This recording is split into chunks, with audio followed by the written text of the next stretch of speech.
Entonces, rápidamente me voy a sacar de encima el micrófono y se los voy a dar, chicos. Hola, buenas noches, compañeros, compañeras. No sé si estoy saliendo bien, ¿se escucha? Bueno, mi nombre es Marcelo Labaña, soy editor de la empresa Prom TV y delegado del Sindicato Argentino de Televisión. Lo arreglamos, a ver. Asignamos los canales.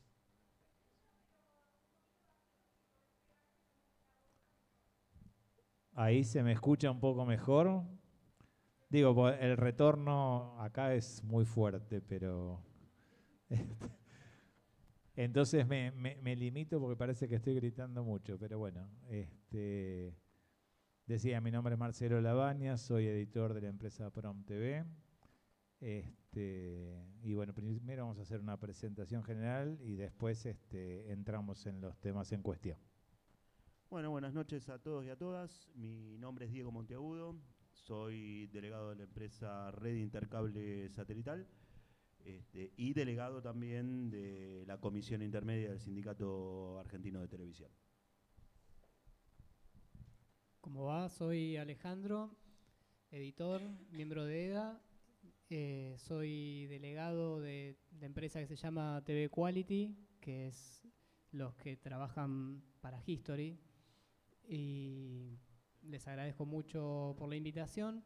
Hace un par de años, en plena pandemia, habíamos organizado una charla parecida con Maggie Monteagudo, con Damián Kaplan, que también era delegado, y Lucrecia, que hablamos un poco de algunas cosas básicas de los convenios y paritarias que hoy vamos a actualizar. Bueno, buenas tardes a todos. Mi nombre es Magalí Rodríguez, soy delegada de la productora La Corte y nada más. Bueno, para hacer una pequeña introducción, voy a hablar del convenio colectivo de trabajo que nos comprende y nos involucra, que es el convenio colectivo que se llama 634/11, CAPIT SATSAI. CAPIT es la Cámara Argentina de Productoras Independientes de Televisión y representa a todas las empresas que son productoras de contenidos de televisión y servicios, ya sea de postproducción, subtitulado, doblaje, todo lo que sea servicio para los medios audiovisuales que no están dentro de los canales, los representa la Cámara, esta CAPIT. Este convenio, que es de 2011, se articula con el convenio principal de actividad, que es el 131/75.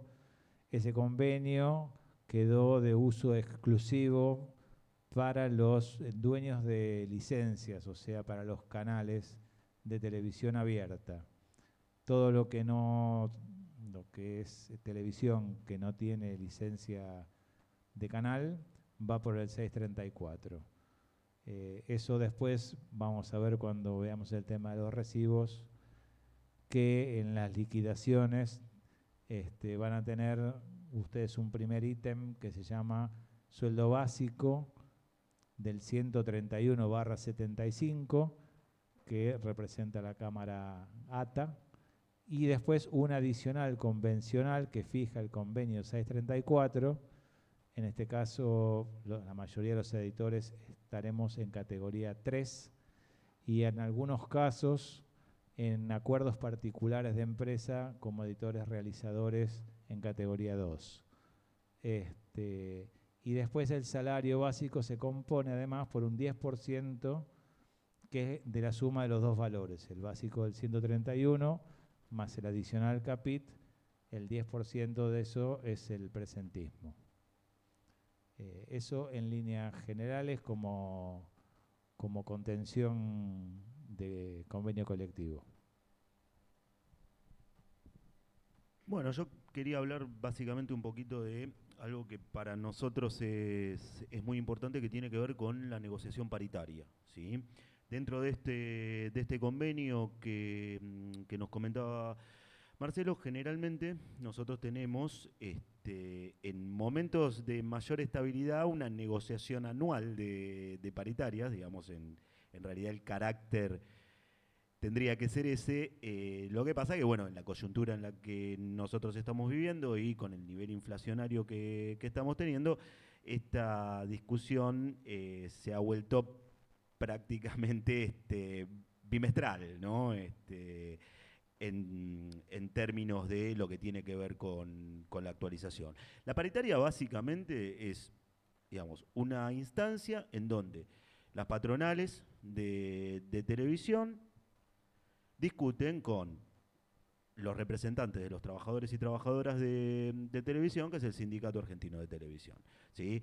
En la paritaria podrían discutirse cuestiones que exceden lo salarial, pero si vamos a la realidad concreta, generalmente la parte nodal de la discusión paritaria tiene que ver con la cuestión salarial, ¿sí? Nosotros el día de hoy, en este momento, nosotros estamos discutiendo la paritaria, donde tenemos realizado un pedido que ha sido desoído por las cámaras, motivo por el cual estamos llamando a medidas de fuerza. Si bien este no es el tema que nos convoca, digamos, está bueno como para ejemplificar un poco, digamos, cómo es la discusión paritaria, ¿no? Dentro de lo que es nuestra discusión paritaria, generalmente y en función de este tema que tenemos coyuntural, de que la paritaria se ha hecho una discusión recurrente, ¿no?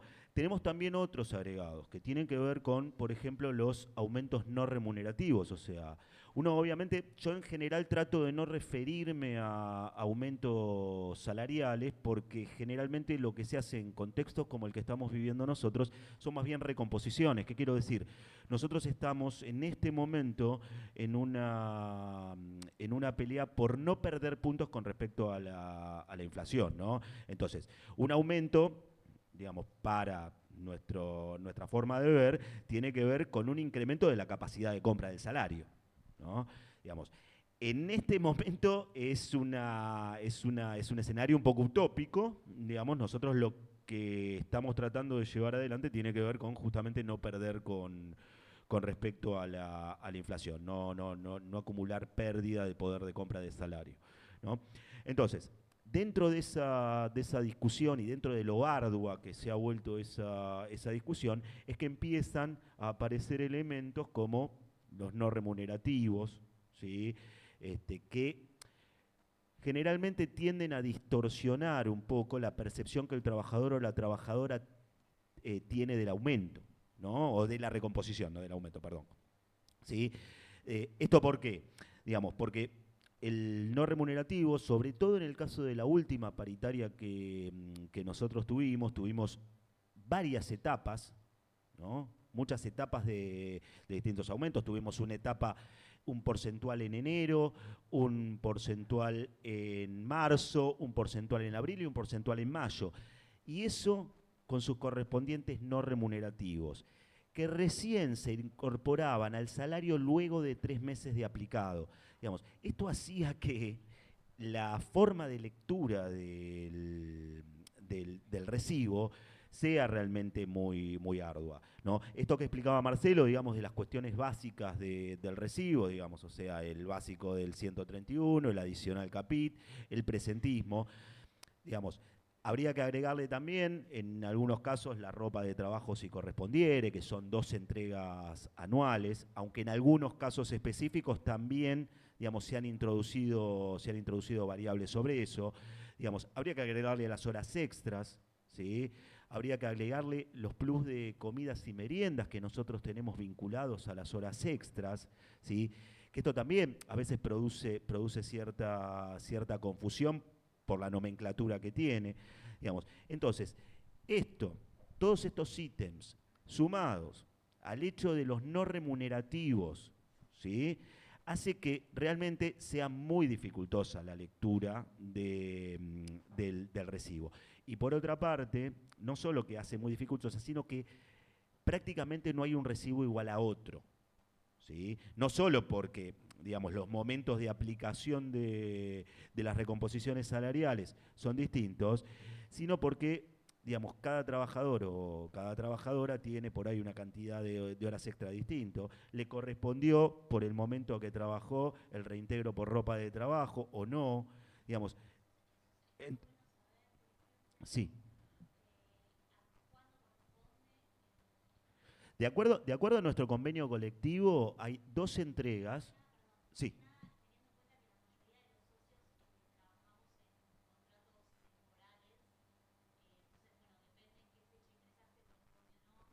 Claro.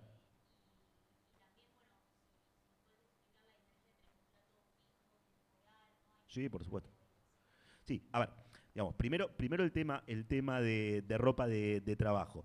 El tema de ropa de trabajo es bastante simple, ¿sí? ¿Qué quiero decir? Hay 2 entregas de trabajo anuales, de ropa de trabajo anuales que están fijadas en un monto dinerario.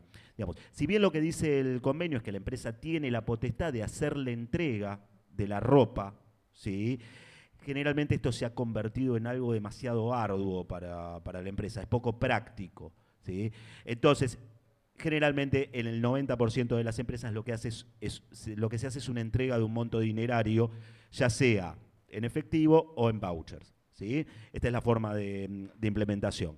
Las fechas son el 5 de mayo y el 5 de noviembre. Y el convenio en ese sentido es muy claro. Todo personal que figure en nómina en cualquiera de esas 2 fechas percibe, ¿sí?, el monto de ropa de trabajo. ¿Qué es lo que nos sucedió a nosotros con respecto a esto y por qué nosotros hemos decidido intervenir? Esto está pensado, como muchas de las cosas que están en nuestros convenios, están pensados para el trabajo a tiempo indeterminado. Y acá nos metemos con lo que vos me preguntabas de las modalidades de trabajo. Digamos, está pensado para el trabajador a tiempo indeterminado, que es el trabajador que percibe 13 salarios anuales, ¿sí? O sea, los 12 salarios mensuales más el sueldo anual complementario o aguinaldo, ¿sí? Entonces, está pensado de esa manera. Nosotros permanentemente nos enfrentamos a los desafíos que tienen que ver con modalidades de trabajo para las cuales el convenio del año 75 no preveía, digamos, no las preveía. Entonces, por ejemplo, con el tema de la ropa de trabajo, nosotros en algunas producciones lo que estamos introduciendo es el pago de un proporcional. ¿Qué quiero decir? Digamos, que esos 2 pagos que se hacen por año, 5 de mayo y 5 de noviembre, ¿sí?, se anualicen. O sea que si yo trabajo un mes y medio, por lo menos percibo un proporcional de lo que me hubiera correspondido, ¿sí? O sea que digamos, porque nos parece más justo, ¿sí?, el hecho de que si una persona trabajó enero y febrero, ¿sí?, por lo menos percibe ese proporcional, ¿sí?, y no que la persona que por ahí no tiene contrato el 5 de mayo o el 5 de noviembre no perciba nada, ¿sí? Entonces, estas son modificaciones que nosotros vamos intentando, obviamente. Digamos, esto demanda el acuerdo de la empresa, de las empresas implicadas. Entonces, digamos, tratamos de ir subsanándolo por ahí. Porque, bueno, tenemos esta cuestión de las modalidades de contratación que Marcelo seguramente le va a explicar ahora. No, yo lo que quería agregar es que nosotros tenemos básicamente 3 tipos de convenios. Hay uno, el convenio principal, que ya dije, el 131 del 75, el 634 de 2011, y después firmamos, ante la dificultad de actualizar por cámara, que es CAPIT, el convenio para las productoras y servicios, lo que hacemos es, en muchos casos, firmar acuerdos por empresa o por proyecto, como es el caso de todas las series OTT, y tenemos, no sé, un par de cientos de contratos o de convenios firmados por proyecto y por empresa. Y en el caso de la ropa en particular, lo que hicimos es tomar 2 semestres. El valor de mayo corresponde al primer semestre, el valor de noviembre al segundo semestre. Y lo que dicen estos acuerdos articulados es que en el caso de que el trabajador trabaje más de 3 meses, le corresponde el pago completo de la ropa. Si es menor a 3 meses, el valor de ese semestre de esa entrega se divide por 6 por la cantidad de meses que trabaje, y si llegara a no cumplir el mes de trabajo, es el valor del semestre dividido 6, ese valor mensual dividido 22, que es nuestro modelo de divisor diario, y eso nos da también un valor de ropa por día. Esto lo hemos podido replicar en muchos convenios por empresa, pero no está aplicado por el Convenio General de Capit. Pero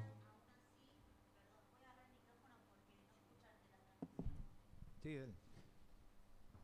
Hola, ¿se escucha? La pregunta es, aún así tiene que ser, tenés que estar trabajando en una de estas 2 fechas, ¿o no? a ver, si vos sos alguien, es empleado de una empresa al 5 de mayo o al 5 de noviembre, y esa empresa no tiene un convenio particular firmado con el sindicato, te corresponde la entrega completa. Okay. O sea, los que al 5 de mayo y al 5 de noviembre están en el 931, o sea, declarados como empleados y empleadas de una empresa, le corresponde el valor completo. Lo que yo estaba explicando es que en algunos casos de algunas empresas firmamos esta proporción, de manera que si alguien va y trabaja como refuerzo o reemplazo 2 días, va a tener en su recibo el proporcional de 2 días de ropa, si es que está firmado con la empresa esta proporcionalidad. Ok, gracias.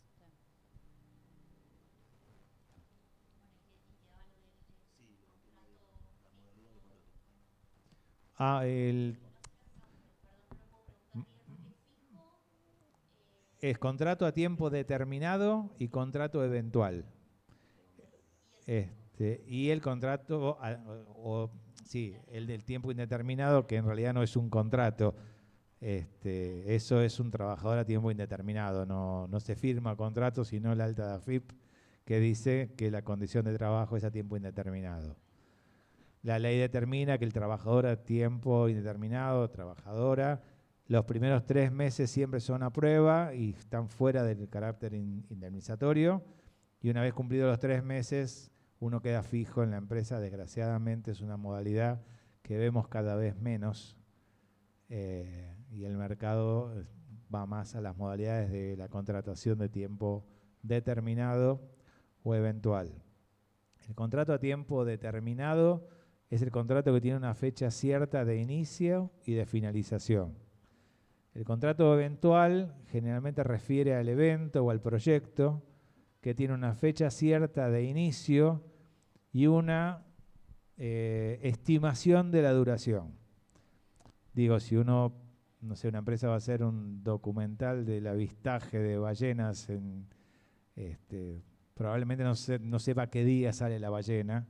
Entonces puede hacer un contrato eventual que dice que uno empieza a trabajar en determinada fecha y que el proyecto estima 1 mes y medio o 2 meses de duración. Eso sería por el evento.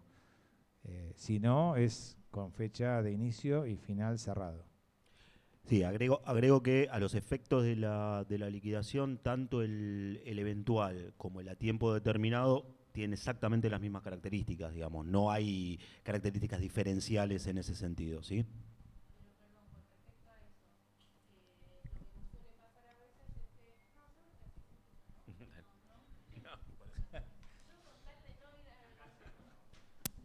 No, lo que les decía con respecto a la liquidación es que a veces pasa que un proyecto se extiende, entonces te extienden la fecha. Entonces, hay una diferencia al momento de liquidar, porque si el proyecto termina antes y es de contrato eventual, ¿no? ¿Está bien lo que estoy diciendo? A mí me ha pasado de que me liquiden aún sin trabajar los últimos meses. En cambio, en el por tiempo indeterminado, dejaste de trabajar y la liquidación es a partir de ese momento. Entonces sí hay una distinción al momento de liquidar. ¿Estamos bien? No sé si está bien lo que estoy diciendo. El tema es lo que nos caracteriza como trabajadores y trabajadoras es nuestra alta en AFIP. O sea, cuando a nosotros nos contratan a tiempo determinado, la empresa también declara en AFIP la fecha de inicio de contratación y la fecha de baja de contratación, que es automática.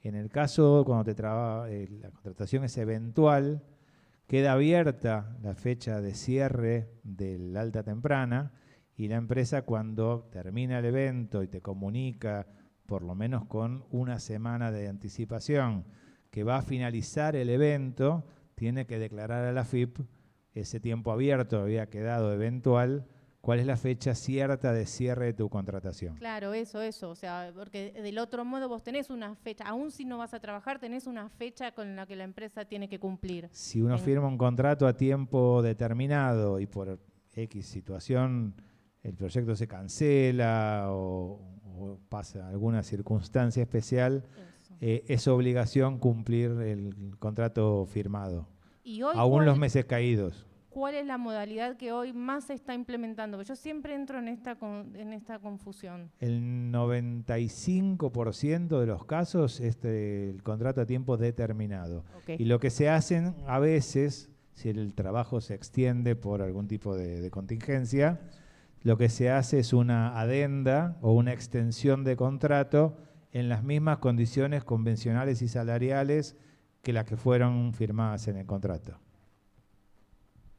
Obviamente en el contrato, como Diego hablaba de paritarias, en el contrato debe figurar el monto salarial correspondiente a la etapa de la fecha de inicio. Y después, si hay paritarias, si eso se aumenta en el tiempo de trabajo, tienen que lograr, o sea, tienen que cobrar el aumento tal cual la paritaria lo haya fijado.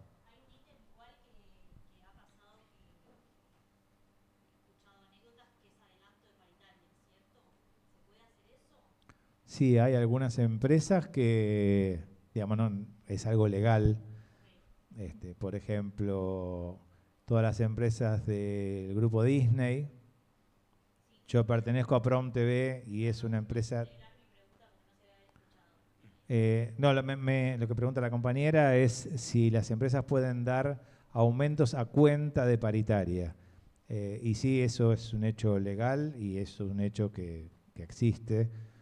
Yo decía, bueno, yo soy editor de Prom TV, que es una empresa, una tercera del grupo Disney, es la técnica de ESPN. Y Disney y sus terceras ha decidido adelantar un 30% a cuenta de paritarias. Y ahora mismo, en esta negociación que se está llevando a cabo, algunas empresas, para tratar de frenar los paros que lanzamos jueves y viernes, de 3 horas por turnos, también están viendo de otorgar ese 26% que estamos pidiendo de recomposición de junio para evitar la medida. Digamos, nada garantiza que no hagamos la medida, pero la empresa sí está habilitada legalmente a adelantar a cuenta de futuras negociaciones paritarias el porcentaje que quiera. Pero es parte, digamos, del trato que se hace. Pero si uno, por ejemplo, arregla un salario para entrar a un proyecto y después en el recibo de sueldo eso aparece como adelanto de paritarias, no estaría tan bien, ¿no? A ver, si uno ingresa a un trabajo, que es lo que me estás preguntando, con un salario vigente de la paritaria a la fecha de la firma del contrato, y la empresa lo que dice es, bueno, como se va a venir un aumento o va a haber una paritaria, yo te lo adelanto a cuenta de futuras negociaciones. O sea, vos en realidad lo que vas a hacer es empezar a cobrar un aumento que todavía no está firmado ni otorgado, lo cual es un beneficio que no nos viene mal.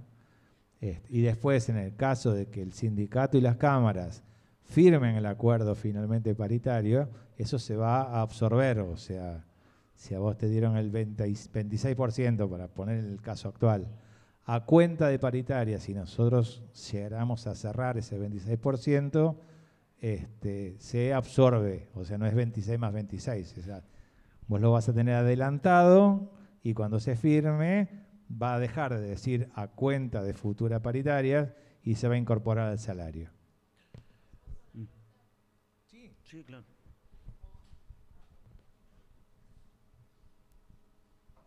Aprovechando esto que se menciona, porque muchas veces todas esas líneas que vemos en los recibos son los que generan más confusión.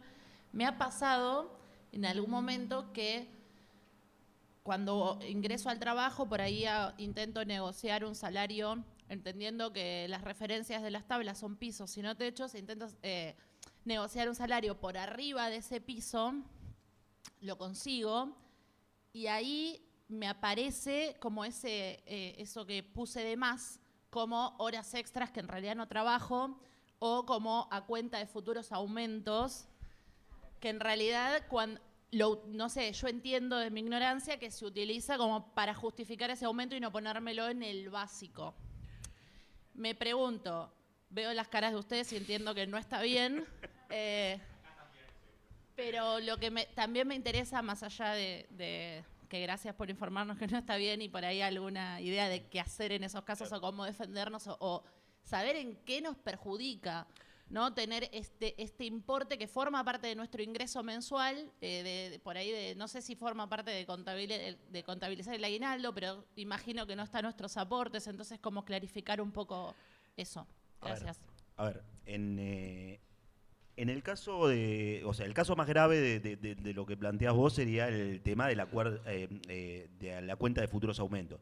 ¿Pero por qué? Si vos estás cerrando un salario de 100, digamos, ¿no? Para poner números redondos, en donde 20 esa cuenta de futuros aumentos, en realidad estás cerrando un salario de 80.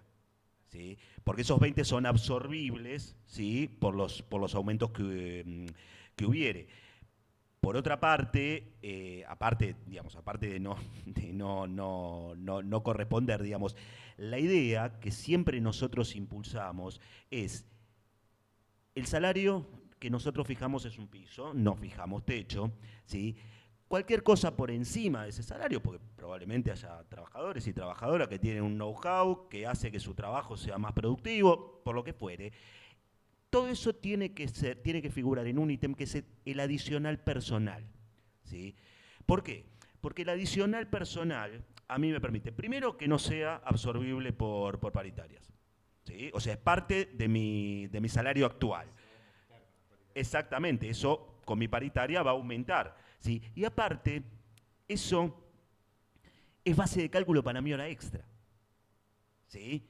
O sea, que en el caso, por ejemplo, de que ese plus me lo agreguen como hora extra, eso me lo quita de la base de cálculo para hora extra también. Entonces, siempre que se dé esa situación, obviamente nosotros tenemos en cuenta que las empresas no es que esto lo hacen de forma inocente, sino que lo hacen para quiero agregar una cosita, sí, que si te lo ponen como horas extras, en realidad lo que te están obligando implícitamente es a trabajar más. Claro. No es una mejora salarial. Claro. Es que vas a trabajar más horas, que no tiene que ver, digamos, con ganar mejor, sino con trabajar más. Sí, no, por favor. No, lo que pasa es que muchas veces lo ponen como hora extra y no las hacen esas horas extras efectivamente, con lo cual en realidad lo que están haciendo es sacándome esa parte del salario como base de cálculo de horas extras que yo eventualmente pueda llegar a hacer, ¿sí? Y aparte, me conforman mi salario con un ítem variable, ¿sí? ¿Qué quiere decir esto? Que me lo pueden retirar, ese ítem, ¿sí? Entonces, digamos, lo que correspondería en esos casos siempre es tener, obviamente, todos los ítems de convenio y si hay un dinero más, adicional personal, ¿sí? Siempre como adicional personal. Ni a cuenta de futuros aumentos, ni horas extras, ni bono especial por, digamos, todos esos inventos, digamos, tienen que ver con esto que decíamos, ¿sí? Yo quería agregar también alguna cuestión con respecto a que está vinculado con el tema de paritarias, ¿sí? Que tiene que ver con los retroactivos, ¿sí? Porque siempre hay, en los últimos tiempos, lamentablemente, hemos tenido, ¿sí? Paritarias que han cerrado mucho después, ¿sí? Del vencimiento de la paritaria anterior. Entonces, ahí se producen cuestiones que tienen que ver con los retroactivos y esto generalmente también complejiza bastante el recibo. Primero porque uno por ahí recibe retroactivos de mayo, retroactivos en el caso de la última paritaria de enero y febrero, ¿sí? En marzo, digamos. Pero esto no sería lo más complejo. Lo más complejo es aquellos trabajadores y trabajadoras que por ahí trabajaron en enero, ¿sí? La paritaria se cerró en marzo y los trabajadores ya no están trabajando, los trabajadores y trabajadoras ya no están trabajando, ¿sí? Entonces, ahí nos pasa algo que tiene que ver con que hay muchos trabajadores y trabajadoras que por ahí no son conscientes de que esos retroactivos son exigibles, ¿sí? No es que sean cosas que haya que pedir, se pueden exigir, ¿sí? Que corresponde, si yo trabajé en enero, ¿sí? Y el aumento de marzo fue retroactivo enero, entonces me tienen que hacer un reajuste de eso, ¿sí? ¿Esto es exigible? ¿Pasa siempre? No, a veces no pasa. A veces, lamentablemente, las empresas dicen, este trabajador ya no tiene relación ni vínculo conmigo, entonces no tengo obligación de hacerle un reajuste. Eso no es así, ¿sí? Cuando hay un aumento retroactivo, ¿sí? Tiene que haber una rectificación de la liquidación, ¿sí? Esto lo quiero dejar claro porque lamentablemente en los últimos años nos ha pasado bastante, sobre todo en la última paritaria nos pasó, que era una paritaria que vencía el 31 de diciembre y la pudimos firmar recién en marzo, ¿sí? Entonces, digamos, tengamos en cuenta este tipo de cosas porque lo primero que hacen las empresas es no liquidar ningún reajuste a nadie que no tengan en su nómina en el momento de la liquidación, ¿sí? Entonces, tengámoslo presente como algo que se puede exigir, ¿sí?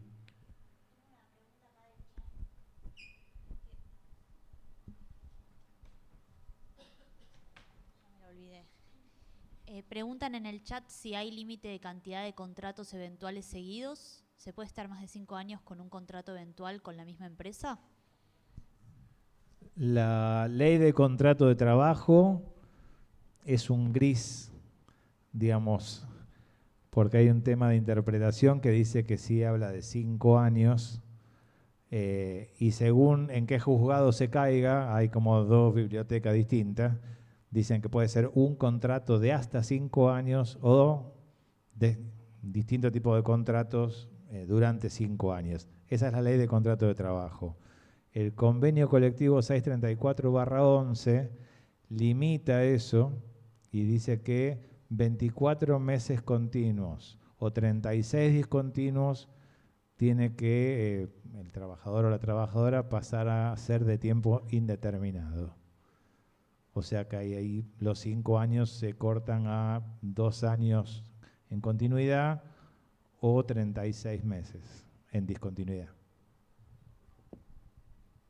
Quería aclarar una cosa que muchas veces nos consultan, que es cuando hablamos de porcentajes y paritarias, a veces no se entiende el porcentaje sobre qué se calcula y que por lo general suele ser, si no me equivoco, de septiembre, porque el año paritario es como que se arranca de octubre hasta septiembre. Entonces cuando dicen, bueno, estamos pidiendo un, no sé, 20, pero siempre partiendo de septiembre. Porque muchos calculan, bueno, un 20, pero de lo que cobré el mes pasado y es en septiembre. Lo que pasa que ahora, como comentaban ellos, está tan fragmentado que vamos perdiendo esa noción del año paritario. Y además, al no ser igual al año calendario, también produce esa confusión de por qué septiembre, octubre.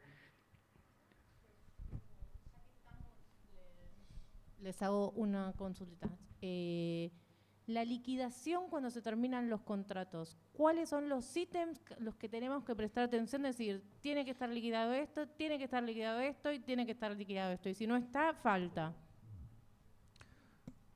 El último mes trabajado, uno lo que tiene que cobrar es el último mes de salario convenido y lo que se llama liquidación final, que es el proporcional de aguinaldo y vacaciones. El proporcional del aguinaldo, según la ley de contrato de trabajo, por cada día que une trabaja, cobra un proporcional de salario, un proporcional de aguinaldo y un proporcional de vacaciones. Por eso el trabajador y la trabajadora que trabajan los 12 meses, se le suma un salario más y se cobran 2 medio aguinaldos, la mitad en junio, la mitad en diciembre. Pero en el caso del trabajo, pongamos un contrato de 2 meses, ese medio aguinaldo se divide por 6 y se multiplica, en este caso por 2 o por la cantidad de meses trabajados. Y las vacaciones es un día vacacional cada 20 trabajados hasta los 6 meses. Después de los 6 meses se pasa a 14 días corridos de vacaciones, pero en el corto plazo la liquidación final es el proporcional del SAC o aguinaldo y la cantidad de días vacacionales de 1 cada 20 según se hayan cumplido en el contrato.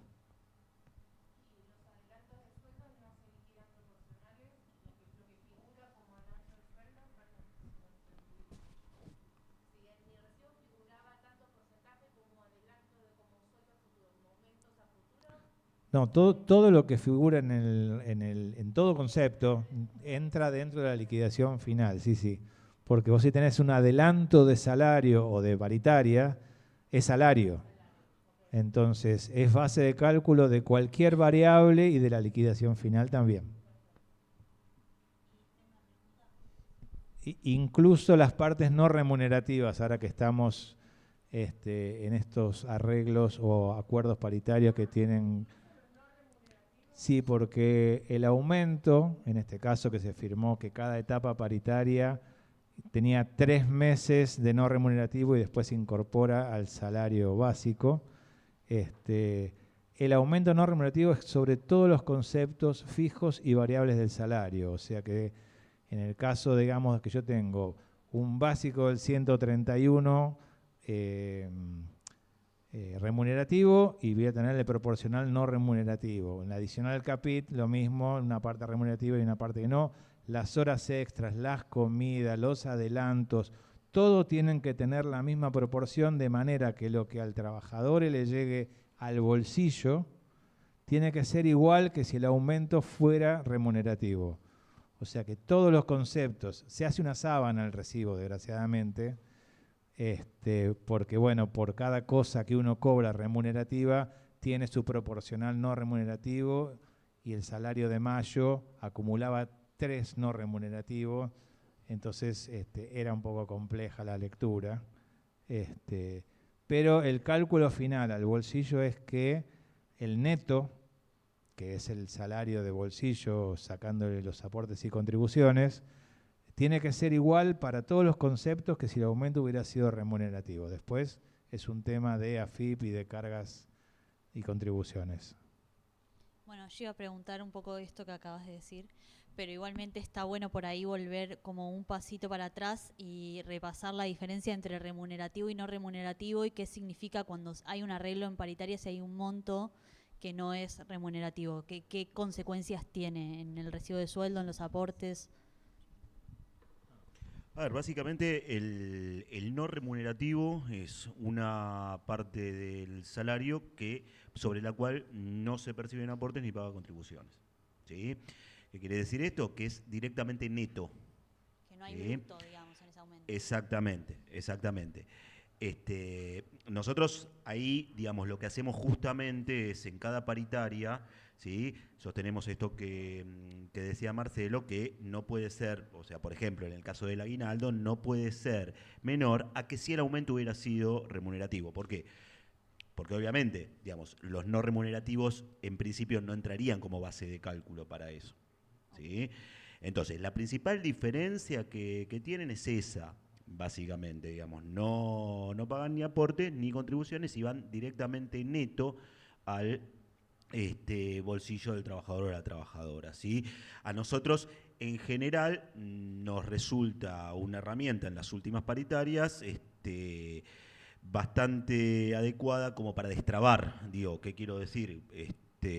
Las empresas obviamente tienen un costo menor en términos fiscales, ¿sí? Y eso les permite muchas veces estirarse un poco y a nosotros nos permite que el aumento o la recomposición efectivamente percibida por el trabajador o la trabajadora se puede incrementar. ¿Sí? Ese, digamos, sería el sentido del no remunerativo. Ahora no recuerdo la segunda parte de la pregunta. No, era un poco eso, cuando se arregla en paritarias a veces circulan muchas dudas en relación a cómo calcular, ¿no? Sobre el salario de uno, que siempre son números distintos por ahí, Claro. porque tienen que ver con negociaciones por ahí que cada uno hizo. Cómo calcular ese porcentaje, sobre qué número hacerlo, sobre el neto, si entra por ahí, si pasa como en los casos que decíamos recién, de que por ahí en el recibo de sueldo el arreglo salarial figura como horas extras, si eso Claro. entra dentro del cálculo, digamos, sobre qué hay que hacer la cuenta de ese porcentaje cuando es no remunerativo. Claro, mira, a ver, esto como decía Marcelo, digamos, nosotros los acuerdos paritarios siempre los hacemos sobre todos los ítems fijos y variables que componen salario, ¿sí? Y el hecho de que sea no remunerativo no implica que el trabajador pueda percibir menos que si no lo hubiera sido, que si no hubiera sido no remunerativo. Digamos, estas son las formas que nosotros tenemos para salvaguardar justamente que no suceda eso, que el no remunerativo termine devengando en una reducción de algún ítem salarial, ¿no? Entonces, tomamos todos los ítems fijos y variables y siempre, obviamente, cualquier cálculo tiene que hacerse a partir del bruto, nunca del neto. Digamos, nunca del salario de bolsillo, sino a partir del bruto antes de los descuentos, ¿sí? Porque el neto muchas veces sufre variaciones, ¿sí? Sobre todo por ahí con el tema de ganancias o variaciones que son particulares en cada caso, digamos, que nos distorsionan los cálculos. Siempre los cálculos los hacemos sobre la parte bruta del salario, ¿sí? Perfecto. Bueno, gracias. Con respecto a eso, una pregunta que nos hacemos siempre. Si se aumenta 10% en enero, 30% en marzo y así sucesivamente, ¿esos porcentajes son acumulativos? No. Generalmente nosotros no tenemos aumentos acumulativos, por eso es importante lo que decía Ale. Los aumentos siempre son generalmente sobre base septiembre. ¿Sí? A no ser que sea alguna cosa que se aclara específicamente de otra manera, pero siempre son sobre los salarios de base septiembre, que es el último mes vigente de la paritaria anterior, ¿sí? Pero eso es importante porque obviamente no es lo mismo calcular un aumento sobre un aumento ya dado que calcular los aumentos sobre una misma base, ¿no? Por eso es importante aclarar este tema, ¿sí? Siempre sobre base septiembre. O sea, no son escalonados, son todos remiten al día que se firmó o a septiembre. Son escalonados. Sí, son o escalonados, sea, se pero van no otorgando. acumulativos. No son acumulativos. Exactamente. No sí. son acumulativos. Okay. ¿Sí?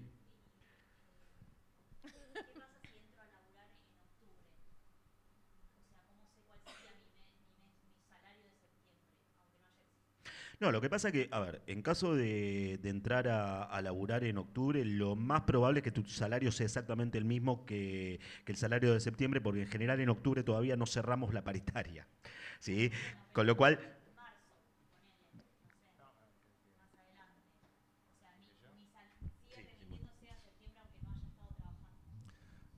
El tema es así, nosotros cuando firmamos la paritaria determinamos qué salario va a haber. Hay un Excel que se llama Anexo A, que es parte de la firma de los salarios, y dice mes a mes, según hayamos acordado, cuál es el salario básico de ese mes. O sea, si vos por ahí no trabajaste en septiembre del año pasado y entras a trabajar, o sea, ahora en mayo. Bueno, la paritaria prevé para mayo. Hay una escala que está firmada y que está dentro de un anexo A, que es parte de la paritaria, que se puede descargar de la página web, y si no, después tendrán nuestros contactos y nos lo piden en Excel, que tenemos modelos con horas extras y, bueno, muchos conocen el laburo que distribuimos. Pero más allá, digamos, de cómo sea el aumento, la paritaria, cuando nosotros firmamos, dice, bueno, firmamos un acuerdo en 3 etapas.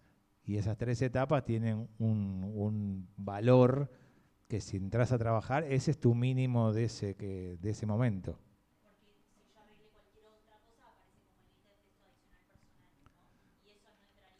O sea, si uno entró a trabajar en mayo, por ejemplo, que es la última etapa de aumento hasta ahora, fue mayo.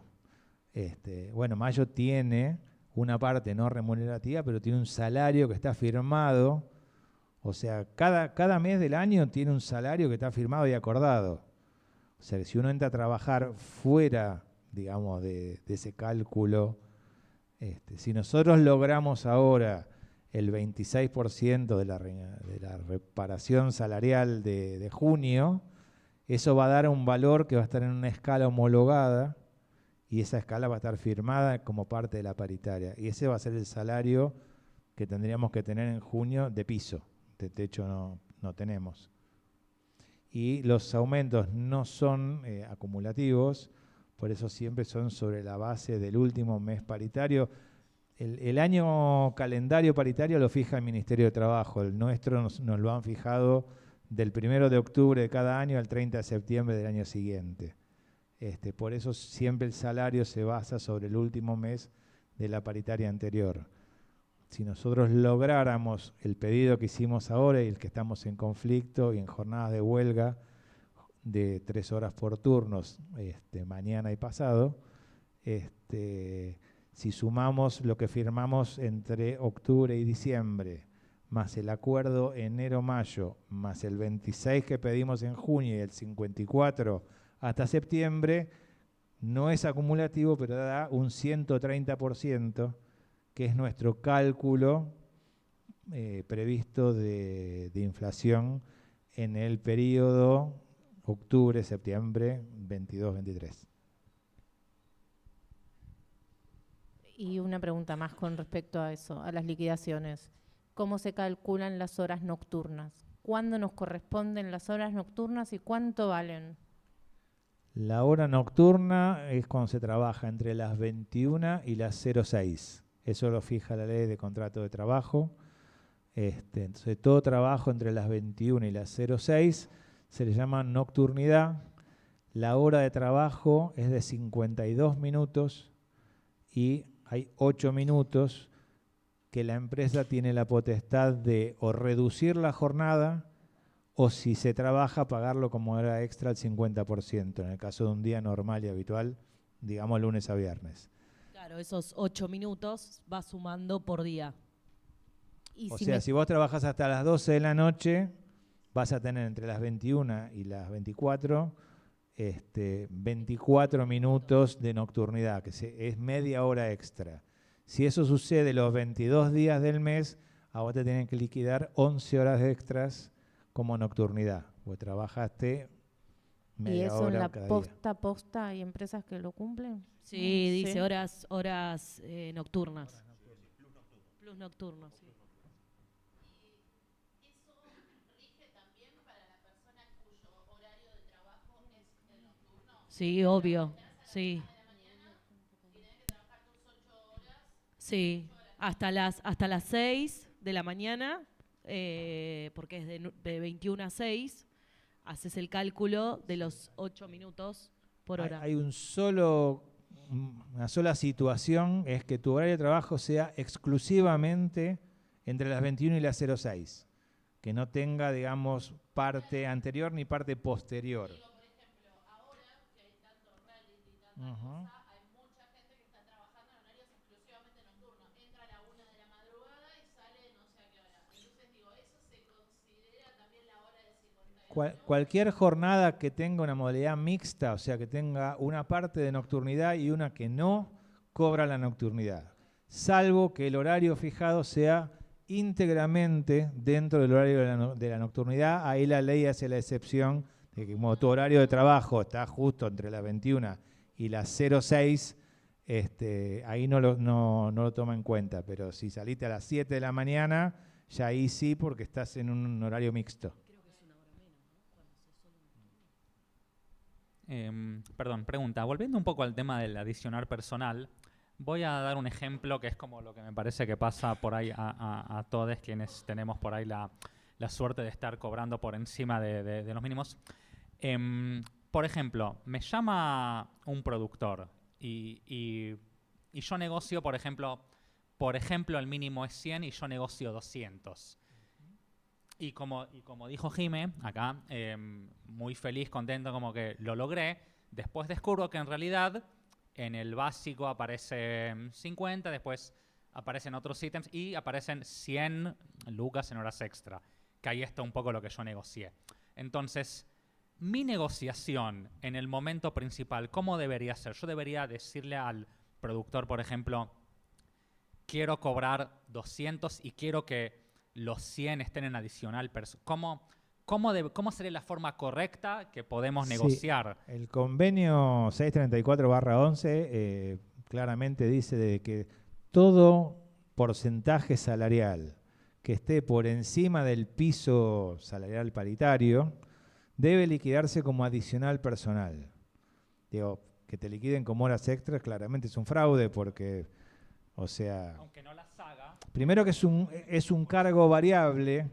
Y en el caso de que la cosa se complique y empiecen las correcciones, las jornadas eternas, las noches sin dormir, ese plus que negociaste y te lo liquidan como horas extras, no se aumenta. En el caso de que sea un adicional personal, que es base de cálculo de la hora extra, si a vos te hacen trabajar 20 horas porque hay que entregar el material y hay que hacer correcciones, bueno, entonces va a aumentar tu salario y van a aumentar tus horas extras. Sí, ahí lo mejor si que te podés dicen que hacer. son horas extras, te van a decir, ya están pagas. Yo te las pagaba incluso sin hacerla, o sea, hasta sería macanudo el productor en este caso. Ahí siempre conviene ya de antemano decirle que por favor lo pongan como adicional personal, que en realidad ya lo saben y más que nada por el cálculo de horas extras, que las horas extras se calculan, es el básico, ¿sí? de convenio más el adicional. Si tenés otro adicional también, los adicionales que tengas, dividido 150 por 1.5, que es al 50%, o por 2, que es al 100. Esa es la fórmula para sacar lo que es horas extras.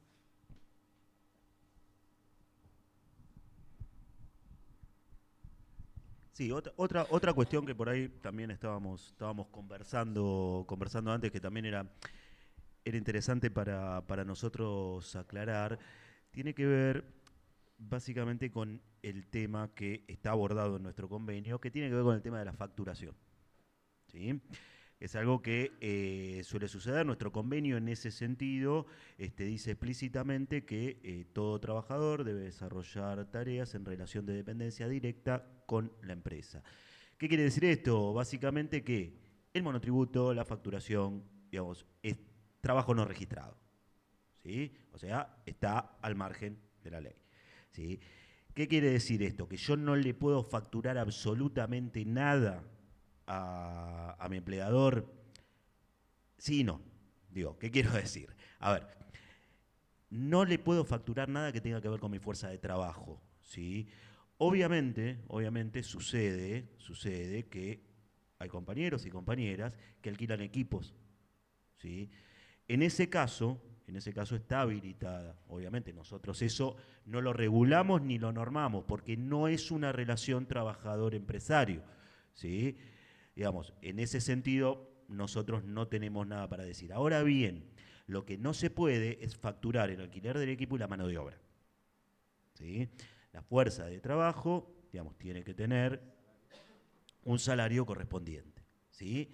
Digamos, no, esto lo aclaro porque muchas veces sé que sucede y por ahí a veces no tenemos tan claro, muchas veces se naturaliza el tema de la facturación o del monotributo y tengamos en claro, independientemente de que obviamente nosotros como trabajadores y trabajadoras muchas veces no estamos en condiciones de elegir, pero sí tengamos en claro qué es lo que dice la ley y cuáles son nuestros derechos y qué es lo que corresponde, ¿sí? Porque si nosotros una práctica la terminamos naturalizando pensamos que eso es lo que corresponde y no es así, ¿sí? Por eso queríamos aclarar esto, lo veníamos hablando y queríamos queríamos hacer hincapié En en ese eso. sentido, si yo tengo un contrato que voy a trabajar a una productora y me cambian la modalidad y me mandan a hacer home office, ¿yo puedo exigir o pedirles que que me dejen facturarles el equipo?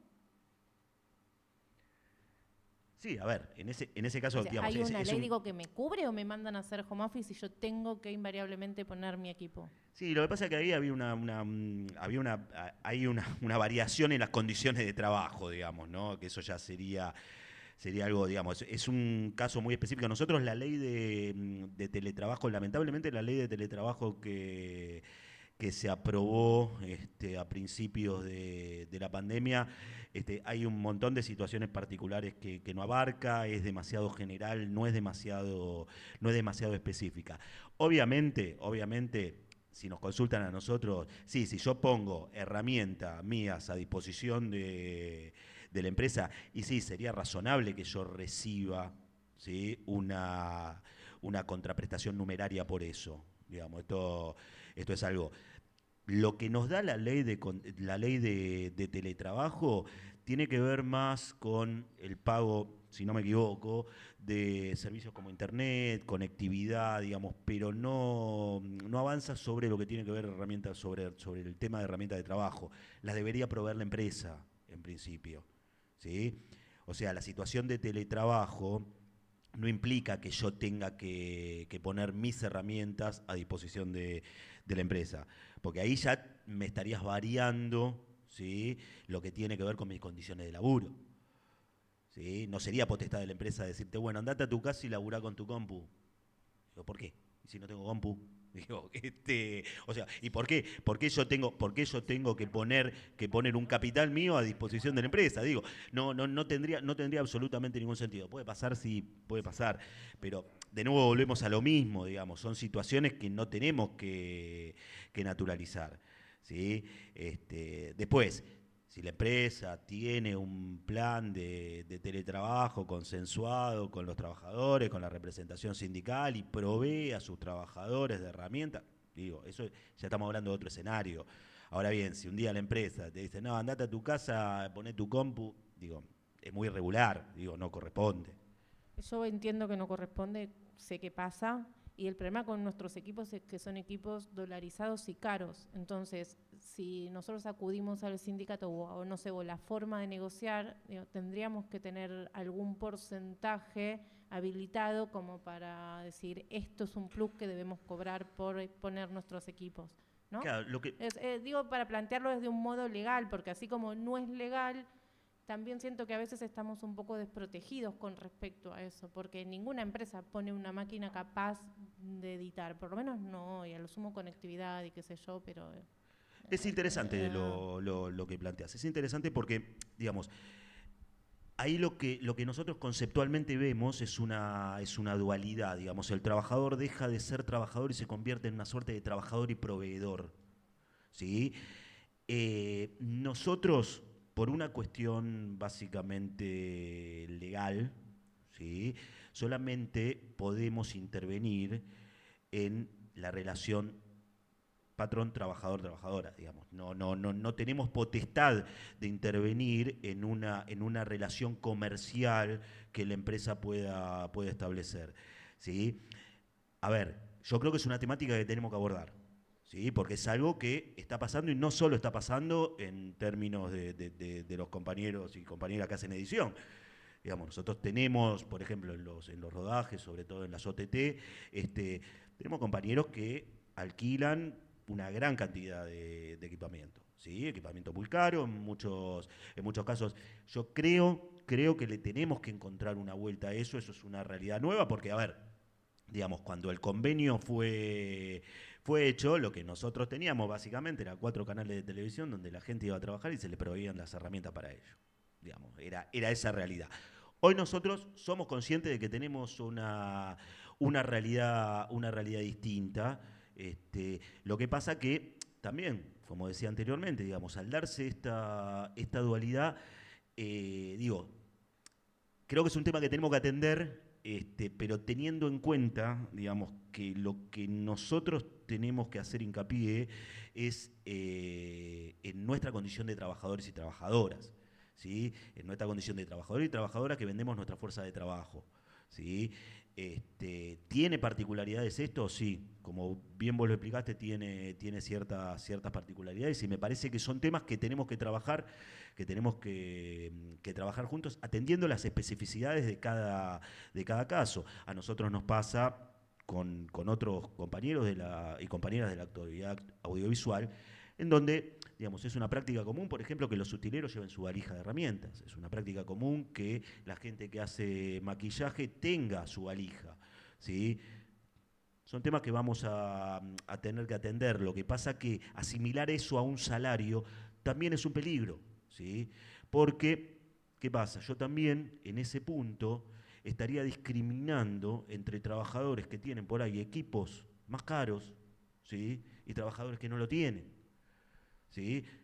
Digo, es una cuestión bastante compleja que tenemos que ver cómo la abordamos y que no sea un detrimento para ningún trabajador y trabajadora, ¿no?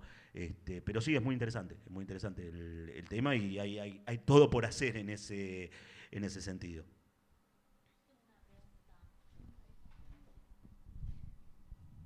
Muy básica y...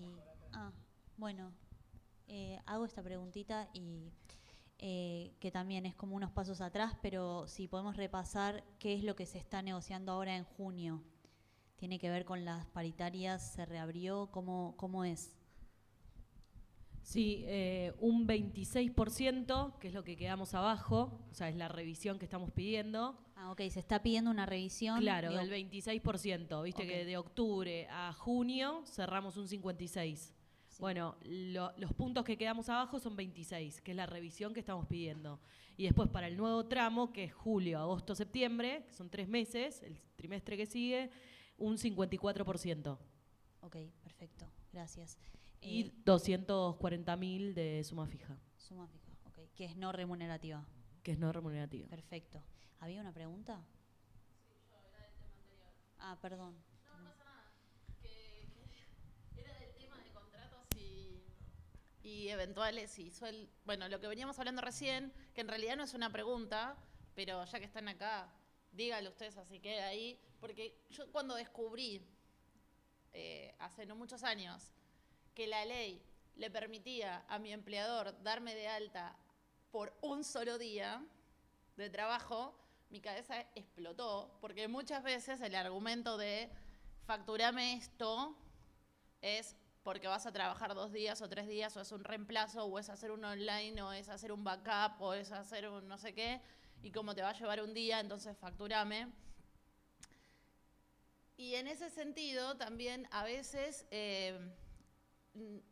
se presenta por ahí la particularidad de que nosotros, quizás los que tenemos muchos años laburando esto, estamos acostumbrados a trabajar en lo que conocemos como industria, pero a veces los editores y editoras hacemos trabajos de edición que no son para ninguna industria, que son para, no sociales, bueno, sociales sí, pero no están regulados bajo el amparo del sindicato, pero que son, por ejemplo, para una persona que va a presentar un fomento para hacer una película, o un teaser, o un, no sé, una persona, digamos, no una empresa, no un canal, no uno. Bueno, también ahí cuál es el modo de contratación, si esa persona, por ahí uno le dice quiero que me des de alta y te dice yo no soy empleador, como me tengo que cambiar la figura.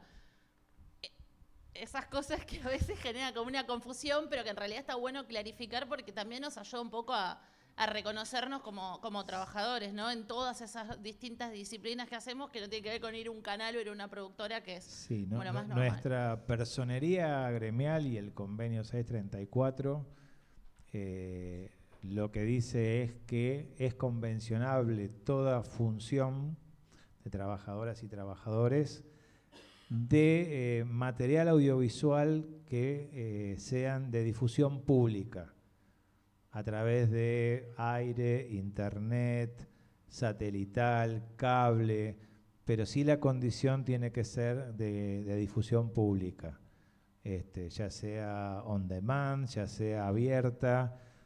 Por eso en el caso de los sociales quedamos afuera porque no es un material, si bien es audiovisual, no tiene difusión pública, termina, digamos, en un núcleo familiar.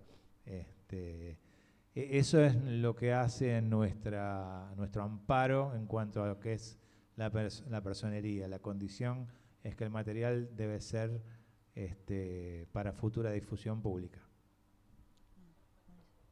Acá hay una pregunta en el y chat. en el caso de lo que vos decías del trabajo diario, eso sí lo regula el artículo 8.7 del convenio de CAPIT.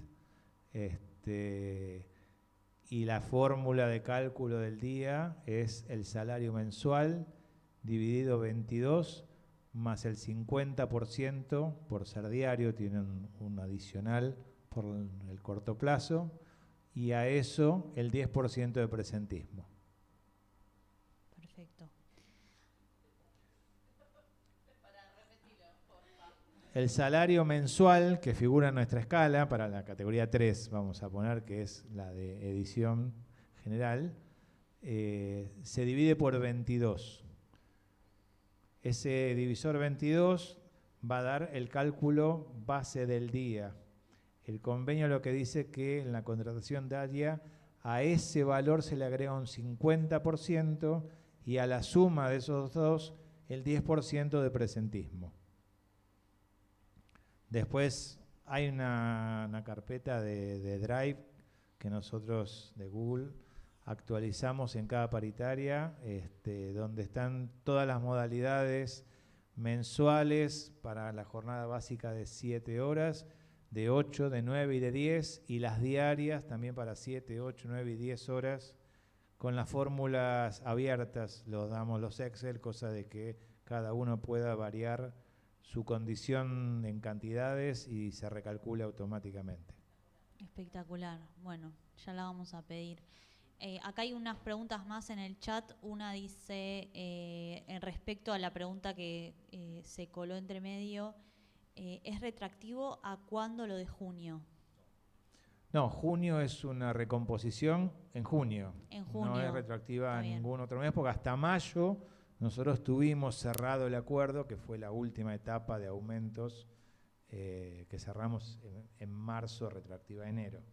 La recomposición que nosotros pedimos en junio del 26% es porque nuestro cálculo inflacionario entre el 1 de octubre y junio nos da un 25, 24,8, y por eso el pedido es el 26 para recomponer el salario de lo que ya estuvimos perdiendo.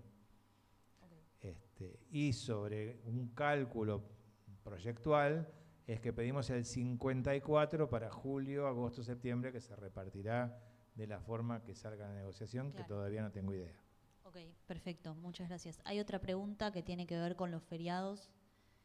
Por ejemplo, los feriados que son de este tipo, que creo que son no laborables, como puede ser el Jueves Santo. ¿Cómo es la regulación ahí? Si se paga doble un Jueves Santo que tengas que trabajar, o los La 24, regulación los para 31. días francos o feriados Sí. nacionales es que todas las horas son al 100%.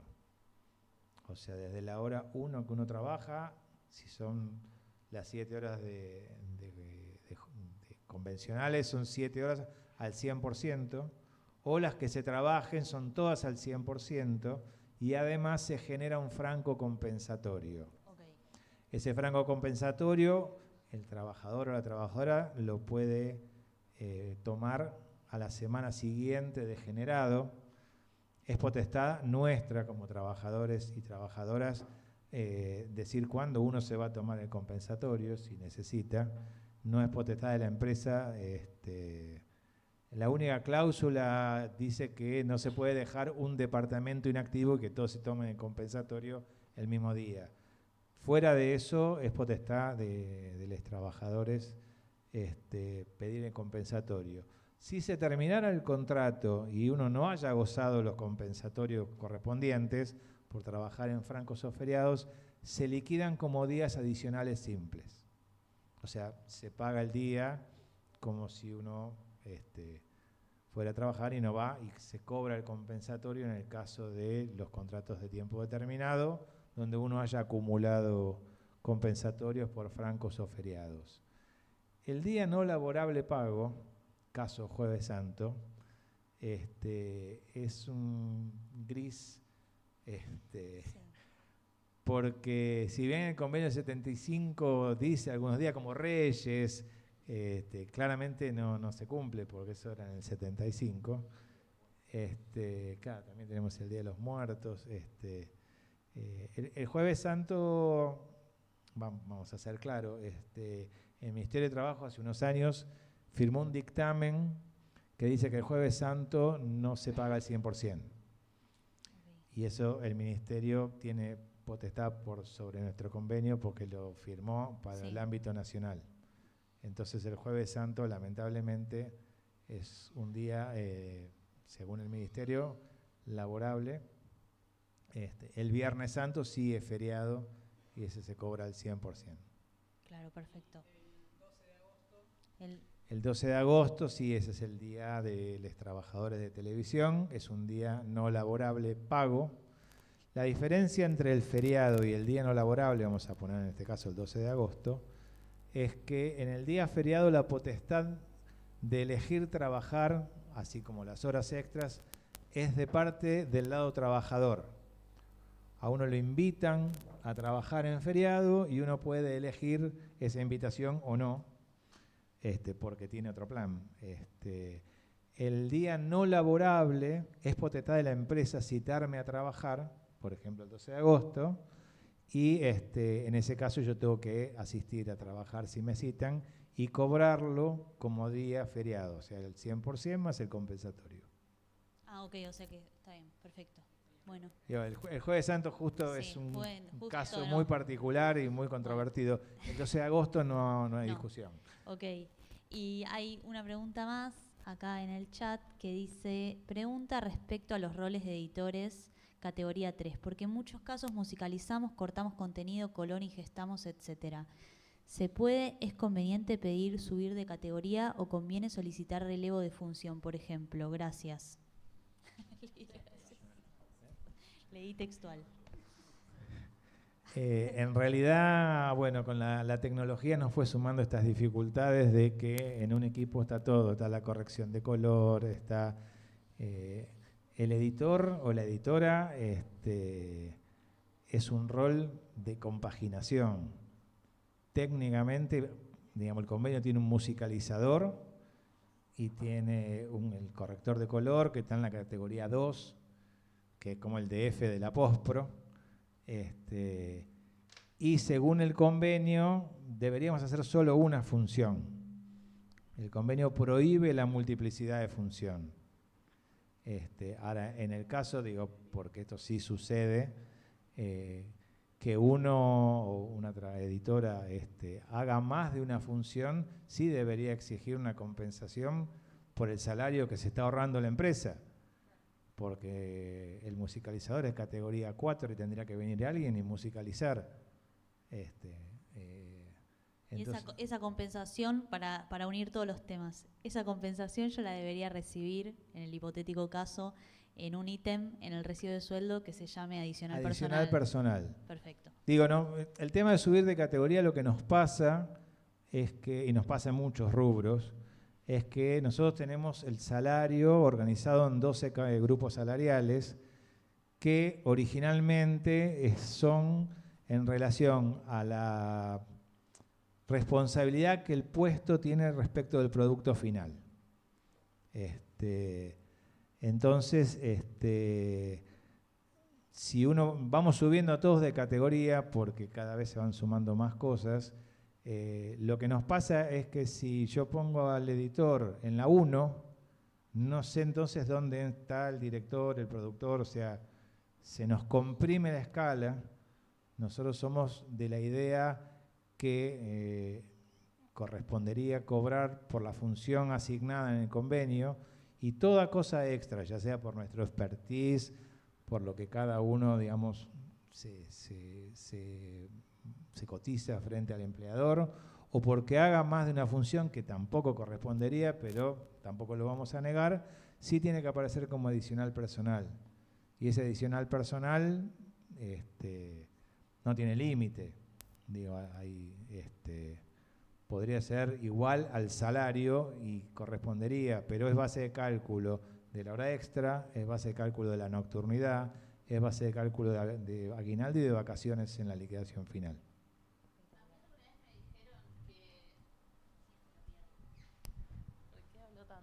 A mí alguna vez me dijeron algo que, no sé si será zaraza, pero me dijeron que si, por ejemplo, yo hago la edición y la mezcla de sonido, porque no hay un workflow con muchas otras personas trabajando, tengo que pedir la mitad de la categoría de sonido. ¿Eso existe o es como la mitad de la categoría de la otra tarea que estás haciendo? No, a ver. Como adicional.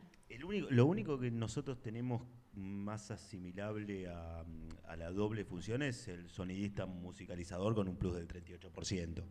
Digamos, el único que esté estipulado. Después este tipo de cuestiones, sí, qué sé yo. Probablemente inspirado en ese 38% o basado en hechos reales, esta persona haya imaginado que eso era una solución posible, digamos, pero no tenemos, a ver, el convenio prohíbe la doble función, digamos, ya arrancando por ahí, ya es medio difícil. Y en el único caso que se contempla está especificado y tiene un plus del 38%, que es en el caso del sonidista musicalizador, ¿no? De piso siempre, sí, siempre hablando de piso. A ver, después sí, digamos, está abierto a la imaginación de cada uno las posibilidades, pero no, esto claramente no tiene que ver con algo que esté escrito en algún lado, digamos. ¿Sí? Yo creo que la tecnología nos lleva a que la multiplicidad de función, y sobre todo en nuestro rubro, digamos, lo hace a veces hasta inevitable. El cálculo nuestro, más allá de lo que nos puedan ofrecer, es tener en cuenta lo que se está ahorrando quien nos contrata. Digo, pues si yo voy a hacer la musicalización, voy a hacer la mezcla, voy a hacer la corrección de color hasta el high-end, bueno, por lo menos son 4 salarios. La edición y los otros 3 mínimamente. Entonces, ese es el cálculo. Digo, no sé la imaginación de quien te contrató, que dice que es la mitad de otra categoría. En realidad no es la mitad, o sea, se está ahorrando toda la categoría y se quería ahorrar la mitad.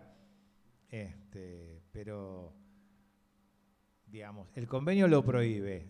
En la realidad existe, lo que tenemos que saber es siempre el cálculo, es ver la escala, es decir, cuánto se está ahorrando por el compañero o compañera que no está trabajando conmigo. Volviendo un poco al tema de los recibos de sueldo, que es como esa cosa misteriosa que nos llega. Pregunto, ¿hay una manera de, una vez que lo tenés, hay una guía de saber qué es cada ítem? ¿Puede existir quizás alguna forma, no sé, se me ocurre tipo un PDF que explique qué es cada cosa? Porque si bien cada trabajador es distinto, también es cierto de que por ahí, siento como que por ahí vendría muy bien tener como una guía que dice, esto es esto, esto es esto, esto es esto. ¿Existe algo así? ¿Hay una posibilidad por ahí de que exista? Sí, a ver, no específicamente eso. Nosotros generalmente de la forma que nos hemos manejado básicamente es en los lugares obviamente donde tenemos representación gremial, es la capacitación, digamos, o sea, explicamos, hacemos cursos de liquidación y tratamos de capacitar. Se podría armar, obviamente, digamos, algún tipo de explicación, algún PDF, como bien decías vos, explicando qué es cada uno de los ítems. Lo que pasa es que también sería bastante engorroso, digo, la explicación. En general nosotros preferimos la explicación de alguien que esté lo suficientemente capacitado como para explicarte no solo qué es cada ítem, sino cómo interactúa cada ítem con, digamos, un recibo puede ser, por ejemplo, perfectamente consistente en sí mismo, pero puede no expresar la realidad. Digo, o sea, yo puedo estar viendo ítems que sé lo que son, pero no sé por qué no están otros ítems que tendrían que estar. Digo, entonces, es bastante compleja muchas veces la explicación. En general, nosotros lo lo que tratamos de hacer, y yo en realidad también lo podemos tirar como propuesta, es algún tipo de taller de liquidación en donde veamos un par de ejemplos de recibos y donde, digamos, podamos explicar o podamos contarle de qué se trata cada uno de ellos. Esto obviamente no invalida lo que decías vos, de hacer alguna guía, digamos, con los principales ítems que lo componen. Pero por la experiencia nuestra, digamos, eso no subsana el problema de la comprensión del recibo en sí mismo, ¿sí?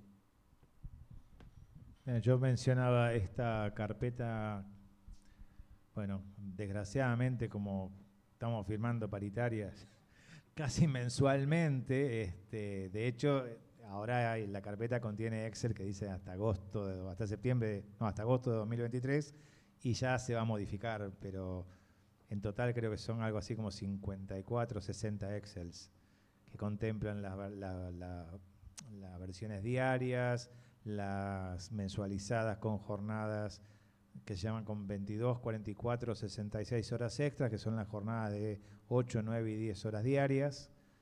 Nosotros nos manejamos con un promedio de el mes fiscal de 30 días, 22 laborables, 8 promedios son de sábados y domingos. Por eso hacemos siempre el cálculo sobre 22 días mensuales de laburo.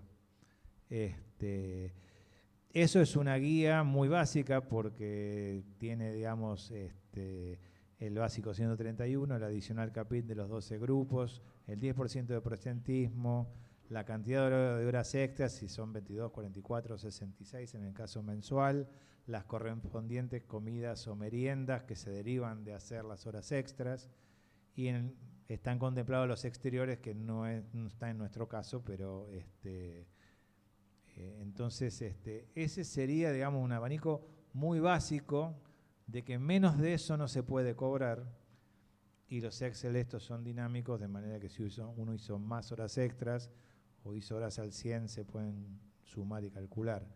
Pero como dice Diego, o sea, cada recibo es como una carta natal casi, ¿no? Porque no me quiero poner místico, pero digo, porque tenemos conceptos de ganancias, por ejemplo, y cada declaración de ganancias tiene su particularidad. Yo no sé si alguien tiene un crédito, IGES, cuánto deduce en el formulario 512 y qué le está tomando ganancias o no.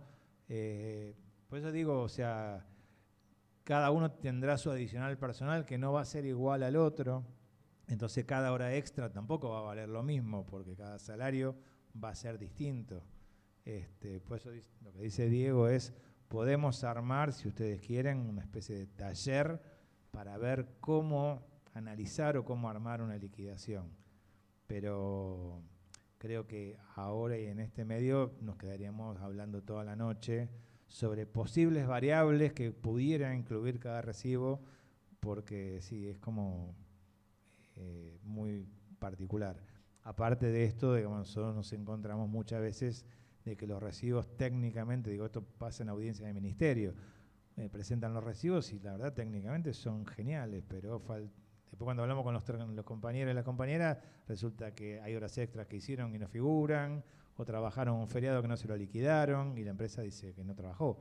Digo, ahí hay también un tema de correspondencia entre la verdad la liquidación y la cosa técnica de cómo está hecho el recibo.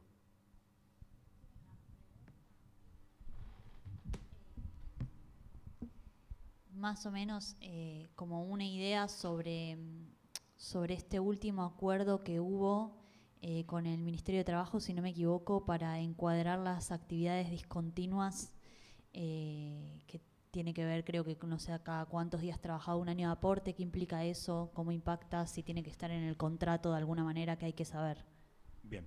No, esto tiene que ver con ya una pelea que veníamos desarrollando desde nuestro sindicato, por el crecimiento justamente de la modalidad de trabajo a tiempo determinado, ¿no? O sea, nosotros veíamos que en otras actividades, a partir de un nomenclador en ANSES de trabajo discontinuo, ¿sí? Había un régimen especial, ¿sí? Del cual nuestros trabajadores y nuestras trabajadoras no estaban gozando, ¿no? A raíz de eso se iniciaron toda una serie de gestiones. Suelen ser gestiones bastante largas y bastante engorrosas porque, digamos, en el medio, digamos, está el Ministerio de Trabajo, aparte está el ANSES, digamos, entonces suele ser bastante largo en general este tipo de trámites, ¿no? Por suerte tuvimos la culminación. Hace 2 semanas estuvo la ministra de Trabajo en nuestro sindicato anunciando justamente este régimen especial para los trabajadores eventuales de las actividades audiovisuales, ¿no? ¿Esto qué implicaba? Digamos, ¿cómo era antes de esto, digamos? Antes de esto, el régimen de los trabajadores y trabajadoras aportaban al ANSES, a la Seguridad Social, digamos, y se computaba exactamente la proporcionalidad, ¿sí?, que tenía con respecto al año laboral. ¿Qué quiero decir? Era exactamente el mismo régimen que tenía por ahí una persona que estaba a tiempo indeterminado. Vos laburabas 2 meses, tenías 2 meses de aporte. ¿Sí? Se contabilizaban como 2 meses de aporte. Digamos, para una persona que trabaja normalmente a tiempo determinado o eventual, digamos, la posibilidad de juntar los años de jubilación necesarios tenía que vivir 3 vidas para poder más o menos arrimarte a eso, a la cantidad de años de aporte requeridos para jubilarte. Digamos, con esta modalidad, digamos, nosotros lo que logramos es que los trabajadores y las trabajadoras, ¿sí?, que trabajen 100 o 120 días, ¿sí?, o 4 meses, ¿sí?, esos aportes realizados en ese tiempo se computen como un año total de aportes. ¿Por qué? Porque depende si lo están contratando por, digamos, 120 días, son 4 meses. No, es que vos podés tener 4 meses, ponerle 2 contratos de 2 meses, Claro. sumás, pero podés tener, en el caso de los que cuando se trabaja por día, entonces sumás por ahí 1 semana, 2 días, entonces... Claro, es para poder contemplar ambas. Lo que llegue primero, o los 4 meses en un año calendario, o 120 días desparramados en el año. Para la jubilación, el ANSES computa el año entero. Lo más interesante de esto es que no es solamente, digamos, no es que es a partir de ahora, ¿sí?, que se va a computar así, sino que todos los trabajadores y trabajadoras que estén en actividad, ¿sí?, no los que ya se hayan jubilado, porque bueno, obviamente no se puede legislar para atrás en ese sentido, digamos, pero sí todos los trabajadores y trabajadoras que hoy estén en actividad, el cálculo se hace retroactivamente. ¿Sí? Eso directamente en ANSES. ¿Sí? Digamos, obviamente desde el Ministerio de Trabajo se mandó la circular a todas las delegaciones de ANSES como para que estén notificadas de esta modificación. Así que tendría que ser automático, no es que hay que hacer un trámite particular para empezar a gozar de esto. ¿Sí?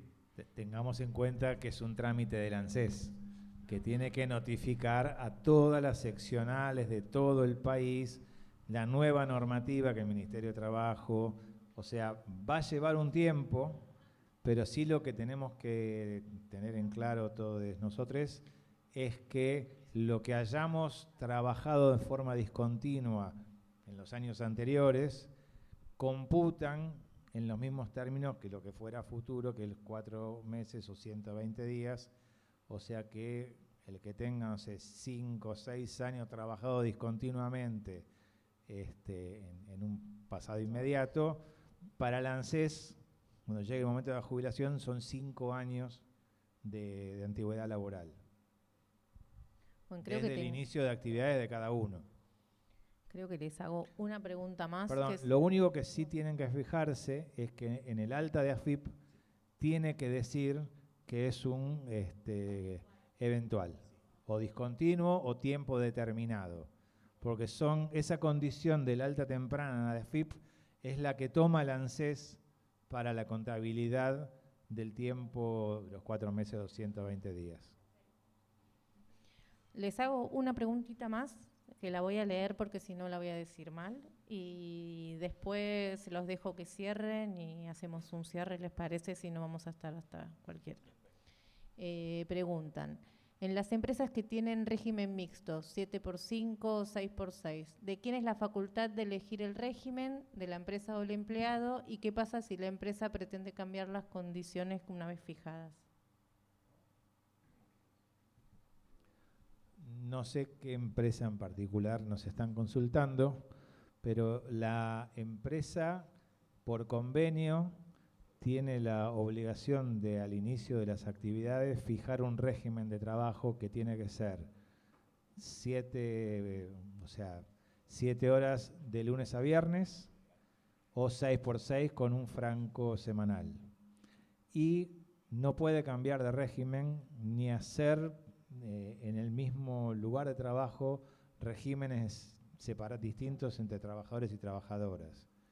Lo único que le permite el convenio es que si sale un proyecto nuevo y toda esa planta para ese proyecto nuevo necesita el otro régimen, puede contratar a ese nuevo equipo en el otro régimen, pero la empresa de por sí tiene un solo régimen que lo tiene que elegir al inicio de actividad. Okay, yo supongo... Hay algunas empresas, por ejemplo, PromTV, que es la que estoy yo, que a diferencia de Capit, que dice que son 7 horas de lunes a viernes con sábado y domingo franco, es una empresa de deportes, es ESPN, entonces sábado y domingo son los días como un poco fuertes de trabajo. Lo que se firmó en el articulado es que son 2 francos consecutivos, pero no necesariamente sábado y domingo, y en el sábado y domingo hay un plus por trabajar esos días. Pero respecto a la pregunta que envían, salvo que sean 2 proyectos... No, supongo que debe ser canales de noticias. Supongo que con el tema de las elecciones, conociendo de qué vienen, que les deben querer cambiar las condiciones en función. No pueden cambiar las condiciones de trabajo y la empresa tiene un régimen que adopta al inicio de actividades. O es 7x5 o es 6x6. Dice eso, que en Telefe y Paramount están los dos regímenes y supongo que es la parte de noticiero.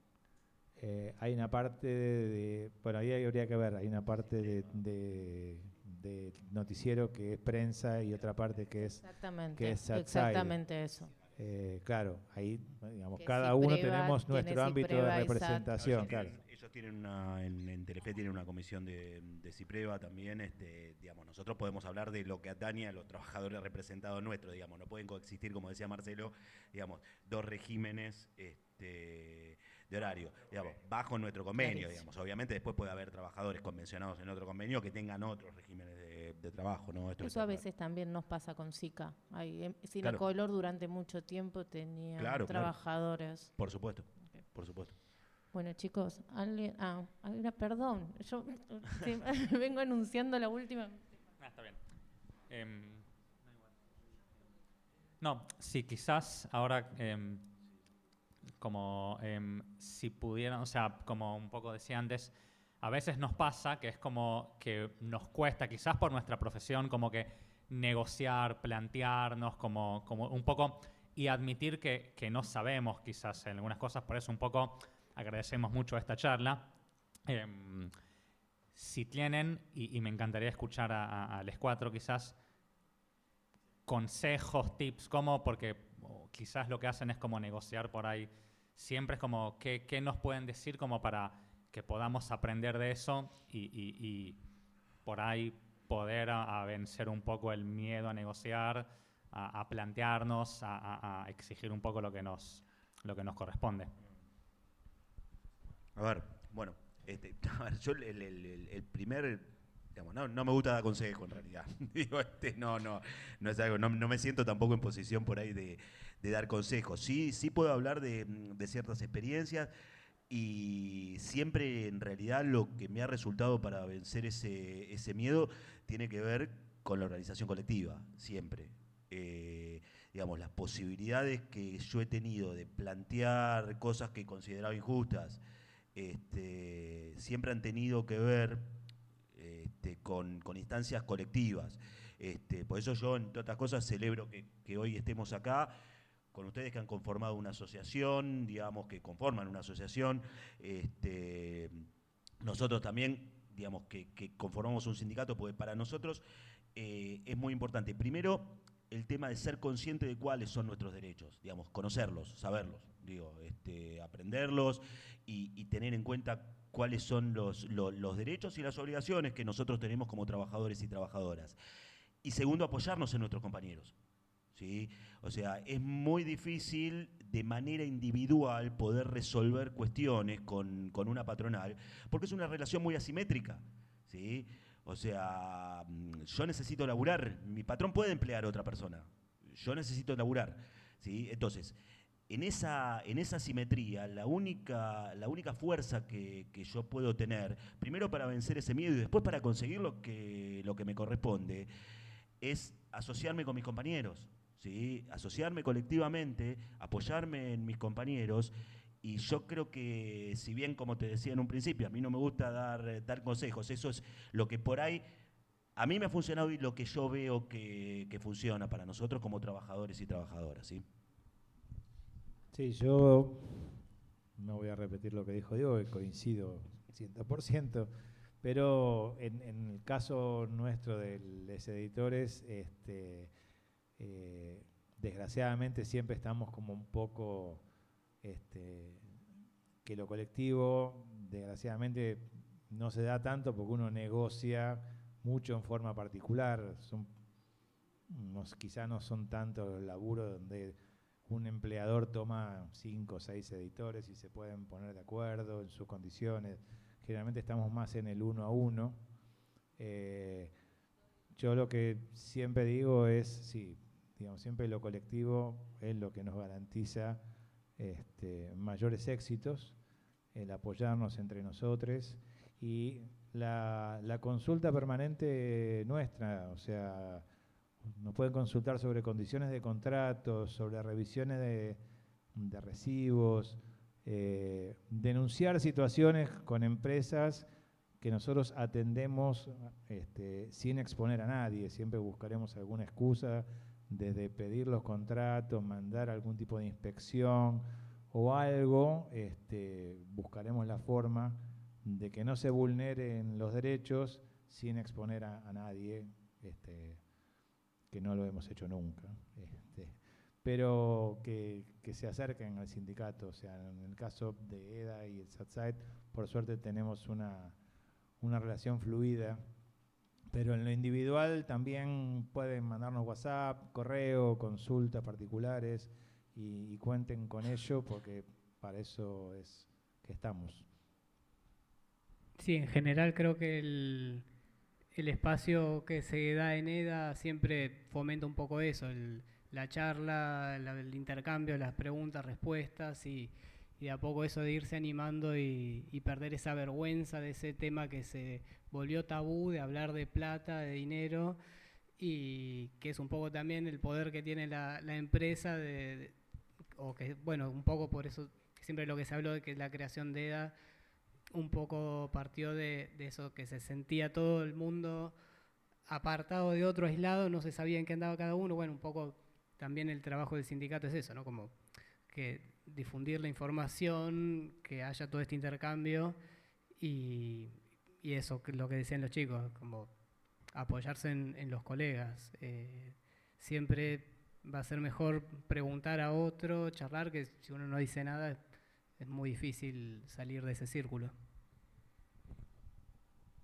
Sí, yo no quiero repetir lo que dijeron ellos, pero básicamente con lo colectivo, siempre colectivamente pude por lo menos solucionar y reclamar todo lo que no estaba bien. Pero bueno, básicamente es eso. Para cerrar un poco de la experiencia, a veces cuando nos dicen también por qué no firmamos con la Cámara mejores condiciones, mejores categorías, en esta dualidad de laburo entre empleadores y trabajadoras, siempre el resultado de nuestra calidad de vida es la relación de fuerzas. Es matemático, digamos. Es como cuando, no sé, si el gremio llama a un paro y nos damos vuelta y no hay nadie, lo más probable es que no consigamos nada. Entonces, siempre, reforzando esto de lo colectivo, nuestra calidad de vida como laburantes siempre va a ser la relación de fuerza que podamos lograr entre las dos partes intervinientes, entre nuestros empleadores y nosotros como laburantes. Eso tengámoslo en cuenta porque solo perdemos de a uno. Bueno, me voy a correr un poquito porque estoy haciendo acople y un poquito, perdón, no sé cómo ponerme. Gracias a los cuatro, a los cuatro. Muchas gracias por venir, de verdad. Sé que miércoles, después de un feriado largo, es lo menos de lo menos, pero muchas gracias. No, por favor, gracias a ustedes. Gracias a toda EDA presenta, no EDA presenta, a todos los presentes de EDA, que así más claro. Gracias a los chicos que están allá, que pobre la padecieron. Disculpas a los que se iba cortando la imagen, teníamos temas de conectividad, pero creo que se escuchó entera y estamos contentos, creo que estamos todos muy contentos de cómo salió, así que gracias. Manden mensajito invitando el boca en boca a que sigan participando en EDA, que esto, como dicen los chicos, se hace entre todos. Y hay que poner el cuerpo y hay que decir cuánto ganamos, porque cuando ponemos en número lo que ganamos es más fácil. Hay que decir cuánto. Y hay que decir cuánto en blanco y cuánto no en blanco y ahí está. Bueno, gracias. Gracias, chicos.